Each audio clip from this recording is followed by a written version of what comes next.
Hello friend, बागवानी channel में आपका स्वागत है। फ्रेंड, जैसे ही जुलाई मंथ शुरू होता है तो हमारे गार्डन में ना फूलों की महक और फूलों से भर जाता है गार्डन। ऐसे में ना हमें बहुत खुशी मिलती है जब गुच्छों में फूल आता है। तो आज मैं जानकारी लेके आई हूँ 15 से 20 प्लांट ऐसे हैं जिनको आप कटिंग से ग्रो कर सकते हैं, सीड से ग्रो कर सकते हैं।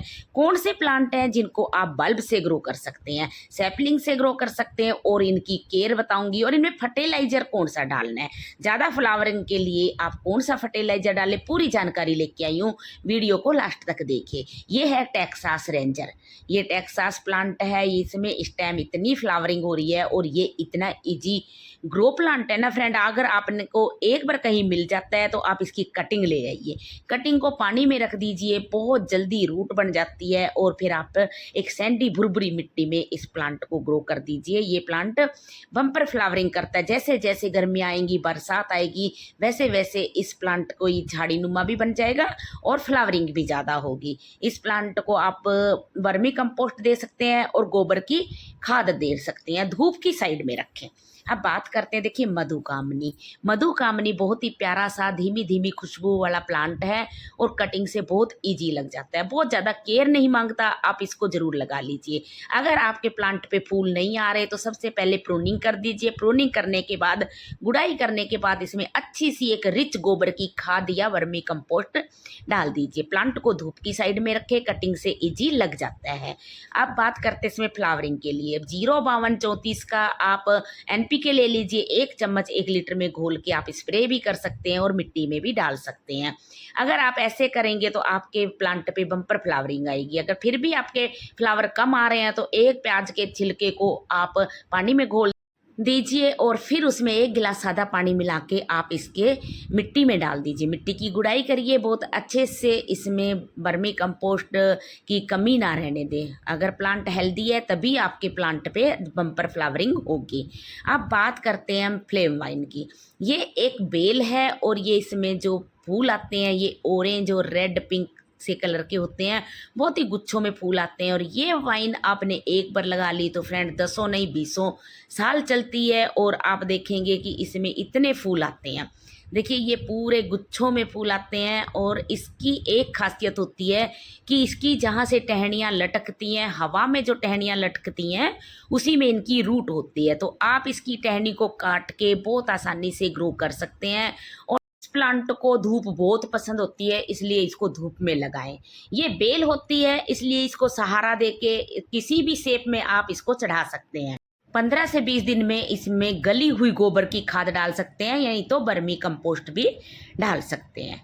अगर आप गुड़हल के प्लांट लगाने के शौकीन हैं और आप सोचते हैं कि साल में 12 महीने इसमें फूल खिलें तो फ्रेंड आप गुड़हल के प्लांट लगा लीजिए। क्योंकि गुड़हल के प्लांट बहुत सारी वैरायटी के आते हैं, बहुत सारे कलर के आते हैं, हाइब्रिड के भी आते हैं और नॉर्मल वैरायटी के भी हैं। तो आप इनकी कटिंग को पानी में भी रख के ग्रो कर सकते हैं और आप एक सैंडी मिट्टी में भी इनकी ग्रो कर सकते हैं।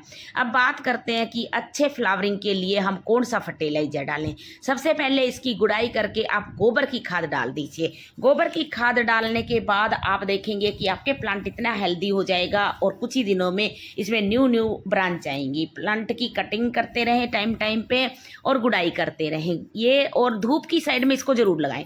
4 से 5 घंटे की धूप आए इसको उसी साइड में लगाएं। अब बात करते हैं हम जो किचन वेस्ट होता है, अपने आलू के छिलके, प्याज के छिलके, इनको रात को भिगो दें, इसमें नींबू भी डाल दें और इसको भिगोने के बाद आप वो फर्टिलाइजर बना के इसमें डाल लेंगे तो फ्रेंड देखेंगे आप कि कुछ ही दिनों में ढेर बनेंगी और कलियां फूल में भी कन्वर्ट होंगी। बात करते हैं इसमें अगर मिलीबग लग गया है तो क्या डालें। नीम ऑयल का स्प्रे सबसे अच्छा है मिलीबग के लिए। अगर फिर भी मिलीबग नहीं जा रहा है तो बीच बीच में आप हींग के पानी का भी स्प्रे कर सकते हैं। 1 चुटकी हींग 1 गिलास पानी में, गर्म पानी में घोलिए। हींग जल्दी सी घुलता नहीं है ठंडे पानी में, इसलिए इसका स्प्रे भी करते रहें तो इससे प्लांट हेल्दी रहेगा और आपके मिलीबग और चींटियों का अटैक बिल्कुल ख़त्म हो जाएगा। इसमें कलियां झड़ने का और पत्तियां पीली होके झड़ने का बहुत ज़्यादा खतरा बना रहता है। तो इसमें आप वर्मी कंपोस्ट बीच बीच में डालते रहेंगे तो उससे प्लांट ज़्यादा हेल्दी होता है। तो फ्रेंड, ऐसे कुछ जानकारियां हैं जिससे आप अपने प्लांट को हेल्दी बनाएंगे तो प्लांट ज़्यादा अच्छे से फ्लावरिंग भी करेगा, बड भी बनेंगी और इनकी पत्तियां जो पीली होके झड़ जाती हैं वो नहीं होंगी और कलियां भी नहीं झड़ेंगी। ये होता है गुड़हल के प्लांट की देख रेख। अब बात करते हैं हम, देखिए इस टाइम ना पर्सलेन और पॉर्चुला के प्लांट बहुत अच्छे से ग्रो हो रहे हैं क्योंकि ये टाइम होता है इनका रेनी सीजन। जैसे जैसे आता है वैसे वैसे ये प्लांट बहुत अच्छे से ग्रोथ करता है। छोटी छोटी कटिंग से लग जाता है, सैंडी मिट्टी में लगा दीजिए, बहुत ईजी ये ग्रो होने वाला प्लांट है। अब इसमें अगर कलियां नहीं बन रही हो तो एक गिलास में 1 चम्मच चाय पत्ती घोल के आप ये डाल दीजिएंगे तो देखिए ये फर्टिलाइजर आपके प्लांट में ढेर सारी बड बनेंगी और ढेर सारी फूल खिलेंगे। और इसको कटिंग से बहुत इजी ये लग जाता है। धूप की साइड में लगाएं, कम देखभाल में चलने वाला प्लांट है। छोटे छोटे पोट में लगने वाले ये है मैक्सिकन पिटोनिया। मैक्सिकन पिटोनिया बहुत सारे कलर के आते हैं, बहुत इजी ग्रो हो जाते हैं। अगर आपके पास मैक्सिकन पिटोनिया लगे हैं तो आप इनकी कटिंग काट काट के ढेर सारे मैक्सिकन पिटोनिया बना सकते हैं।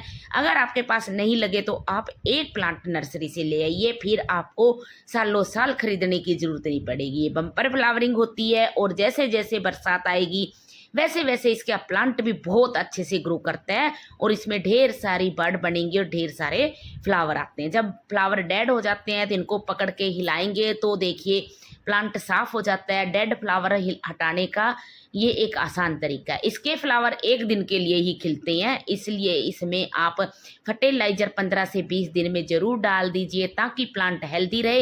हेल्दी प्लांट ही ज़्यादा बड बनाता है, ज़्यादा कलियां बनाएगा और ज़्यादा फूल खिलेंगे। अब बात करते हैं, ये बेल नुमा है मधुमालती। मधुमालती की बेल बहुत ही खूबसूरत सी एक बेल है और इसके फूल जो होते हैं ये जब न्यू फूल होते हैं तो ये वाइट होते हैं, उसके बाद में धीरे धीरे ये पिंक हो जाते हैं। कटिंग से बहुत इजी लग जाता है। फ्रेंड, जुलाई का मंथ होता है, ये हमारी कटिंग के लिए बहुत अच्छा होता है। इसके बाद में तेज बरसात आ जाती है, लगातार बारिश होती है, उसमें कटिंग खराब होने का चांस होता है, इसलिए कटिंग इसी टाइम लगा लीजिए। जुलाई के फर्स्ट में आप कटिंग लगा डालिए जितनी भी आपको कटिंग लगानी है। ये है सदाबहार विनका का प्लांट। विनका के बहुत सारे कलर वैरायटी आती है। ये है नॉर्मल वाला और एक आता है हाइब्रिड वाला भी, तो आपको जो पसंद हो आप लगा लीजिए। बम्पर फ्लावरिंग हो रही है, सीड से बहुत इजी ग्रो हो जाते हैं, कटिंग से बहुत इजी ग्रो हो जाते हैं। धूप की साइड में लगाए, 4 से 5 घंटे की धूप चाहिए। गोबर की खाद 15 से 20 दिन में चाहिए। तो फ्रेंड, ये छोटी छोटी जानकारियां हैं। अगर इस ऐसे आप प्लांट लगाएंगे फूल वाले पौधे तो आपके गार्डन में हमेशा फूल खिलते रहेंगे। ये है हमारा प्राइड ऑफ इंडिया। इसके भी बहुत सारे कलर आते हैं, कटिंग से बहुत ईजी लग जाते हैं। फ्रेंड, इस प्लांट को आप ग्राउंड में लगाइए क्योंकि ये पूरा एक झाड़ी नुमा प्लांट हो जाता है, बड़ा प्लांट है। गमले में लगाएंगे तो आप इसकी कटिंग करके एक बुशी प्लांट बना सकते हैं। इसको गोबर की खाद बहुत पसंद होती है, इसलिए 15 से 20 दिन, 1 महीने में एक बार गोबर की खाद जरूर डालिए। गोबर की खाद ना मिले तो आप वर्मी कंपोस्ट डाल सकते हैं और इसको धूप की साइड में लगाइए, बम्पर फ्लावरिंग होगी। अब बात करते हैं, ये है फायरबुश। इसके ये जो फूल होते हैं नली जैसे होते हैं, लंबे लंबे होते हैं और इसका कलर होता है बिल्कुल फायर जैसा, ऑरेंज रेड कलर, और इसका पूरा एक पेड़ बन जाता है। फ्रेंड, मैं इसलिए दिखा रही हूँ कि अगर आप छोटे गमले में लगाएंगे तो बार बार रिपोर्टिंग करनी पड़ेगी, इसलिए आप जब भी लगाएं इसको ग्रो बैग में, बड़े में या गमले में लगा रहे हैं तो गमले का साइज बड़ा रखिए और नीचे आप इसमें वर्मी कंपोस्ट भर दीजिए, एक सैंडी मिट्टी के साथ में तैयार कीजिए और बीच बीच में अगर गमले में लगा रहे हैं तो कटिंग करके एक भूसी प्लांट बनाइए। धूप की साइड में लगाइए, कटिंग से बहुत इजी लग जाता है और बहुत ही प्यारा सा सुंदर सा प्लांट है। कम देखभाल में चलने वाला प्लांट है, तेज धूप में ये बहुत अच्छे से बम्पर फ्लावरिंग होती है। तो फ्रेंड, इसको लगाना बिल्कुल मत भूलिए। आप इसकी कटिंग को पानी में भी इजी ग्रो कर सकते हैं, पानी में भी कटिंग चल जाती है और अच्छे से इसमें फ्लावरिंग होती है। अगर आपने एक बार इस प्लांट को लगा लिया तो ये बार बार लगाने की ज़रूरत नहीं पड़ेगी और सालों साल ये आपके गार्डन में बना रहेगा। अब बात करते हैं इस टाइम मोगरा की। मोगरा प्लांट खुशबुओं से भर देगा आपके गार्डन को। इस टाइम इसमें बम्पर फ्लावरिंग हो रही है और ये बहुत ईजी कटिंग से लग जाता है। इसमें गोबर की खाद 15 से 20 दिन में या 1 महीने में भी आप डाल सकते हैं। सरसों की खली को भी पीस के आप डाल दीजिए। बीच बीच में आप कैल्शियम के लिए इसमें चौक भी डाल सकते हैं। अगर आपके पास अंडों के छिलके हैं तो आप अंडे के छिलके भी डाल दीजिए। धूप की साइड में इस प्लांट को लगाइए। कम देखभाल में चलने वाला प्लांट है और अगर प्याज के छिलकों का फर्टिलाइजर बना के भी आप इसको डाल देंगे तो बहुत अच्छे से इसमें बम्पर फ्लावरिंग होगी। आप बीच बीच में इसकी प्रूनिंग करते रहेंगे क्योंकि जहाँ से आप इसकी प्रूनिंग करेंगे वहाँ से नई नई ब्रांच आएंगी और जो डेड फूल हों इनको तोड़ के हटा दें। इससे आपके प्लांट में नई ब्रांच आएंगी और प्लांट की ग्रोथ तेज होगी, इसलिए प्लांट ज़्यादा फ्लावरिंग करेगा। इसको धूप की साइड में लगाएं, कटिंग से इजी चल जाता है। अब बात करते हैं फ्रेंड अपराजिता की। अपराजिता के फूल बहुत ही सुंदर 2-3 कलर के आते हैं, 2-3 पेटल के होते हैं। ये मेरे पास नीला कलर का है, डबल पेटल का है। ये एक मेडिसिनल प्लांट भी है और एक शुभ प्लांट भी माना जाता है। इसको घर में लगाना बहुत ही शुभ होता है, इसलिए इसकी बेल को आप घर में लगाइए। ये बेल होती है, कटिंग से इजी लग जाती है, फलियों से भी बहुत इजी लग जाती हैं। जैसे ही ये फूल सूखते हैं वैसे इसमें फली बन जाती है और उस फली से भी आप प्लांट लगाएं। 2-3 दिन में ही सीड जर्मिनेट हो जाते हैं और आपके पास प्लांट तैयार है।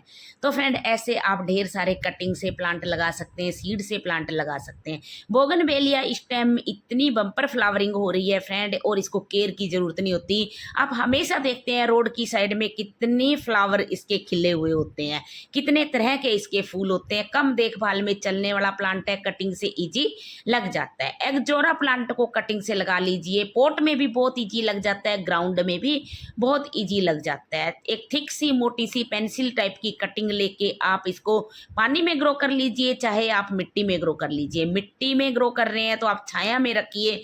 जब प्लांट में नई नई पत्तियां आए तभी आप इस प्लांट को धूप में रखिए। इसको 4 से 6 घंटे की धूप बहुत ज़रूरी है, तभी इसमें बम्पर फ्लावरिंग होगी। फ्लावर इसके गुच्छों में आते हैं, कटिंग से ये बहुत इजी लग जाता है। बीच बीच में आप वर्मी कंपोस्ट डाल सकते हैं या तो आप चाय पत्ती का पानी भी इसमें डाल सकते हैं। 052-34 का NPK का घोल भी इसमें डाल सकते हैं। अब बात करते हैं, देखिए बरसात शुरू हो जाती है जुलाई में और इस टाइम हमारी रेन लिली में भी भर भर के फूल आ रहे हैं। इसको कटिंग से कभी भी ना लगाएं फ्रेंड। इसमें राइजोन होते हैं, नीचे बल्ब होते हैं जिनको आप निकाल के ग्रो कर सकते हैं। एक बल्ब लगाएंगे तो कुछ ही दिनों में देखेंगे कि इसके बहुत सारे प्लांट बन जाएंगे, कलियां बनेंगी और फिर फूल खिलना शुरू हो जाएगा। इसको हो सके तो आप मिट्टी के पोट में लगाएं और खुले मुंह के बर्तन में लगाएं क्योंकि ये प्लांट बहुत फैलता है। इसलिए मैंने देखिए मटके का एक प्लांटर बनाया है और उसी में इसको लगाया और कितने सुंदर से इसके फूल खिले हैं। बहुत सारे कलर के आते हैं, आपको जो भी कलर मिल जाए। इससे इसके बल्ब होते हैं प्याज जैसे, तो आप इसके बल्ब को लगाइए और फ्रेंड ऐसे ढेर सारे बम्पर फ्लावर अपने गार्डन में खिलाइए। अब बात करते हैं मुसंडा प्लांट की। मुसंडा प्लांट कोई फूल वाला पौधा नहीं है, फूल आते हैं तो बहुत छोटे छोटे आते हैं, इसलिए इस प्लांट को आप, ये पत्तियों वाला प्लांट है, आप कटिंग से बहुत ईजी ग्रो कर सकते हैं। देखिए ये छोटे छोटे फूल होते हैं इसमें और इनकी पत्तियों की जो खूबसूरती होती है ये किसी फूल से कम नहीं होती। 12 महीने आपके गार्डन में ऐसा ही बना रहेगा। तो इस प्लांट की कटिंग या आप इसको नर्सरी से भी लाके ग्रो कर सकते हैं। इस टाइम आप गुलाब की कटिंग को जरूर लगा लीजिए क्योंकि जुलाई मंथ जो होता है ये रेनी सीजन शुरू हो जाता है। इस टाइम हमारे गुलाब की कटिंग बहुत ईजी ग्रो हो जाती है। गुलाब की कटिंग को जब भी लगाएं एलोवेरा जेल में या रूटिंग हार्मोन्स में कटिंग को डिप करके तब लगाएं, सैंडी मिट्टी में लगाएं और छाया में रखें। ये पानी का स्प्रे कीजिए, बहुत ज़्यादा पानी कटिंग में ना डालें और कटिंग को हिलाएं डुलाएं ना। ऐसे आप ढेर सारे प्लांट की कटिंग ग्रो कर सकते हैं। इस टाइम आप कलंचो की कटिंग ग्रो कर लीजिए क्योंकि कलंचो आगे सर्दियों में बहुत सारे बम्पर फूल देगा और आपके गार्डन को महका के रखेगा। फ्रेंड इसके फूल कभी भी ख़त्म नहीं होते, साल में रुक रुक के फ्लावरिंग होती है लेकिन सर्दियों में फूल ज़्यादा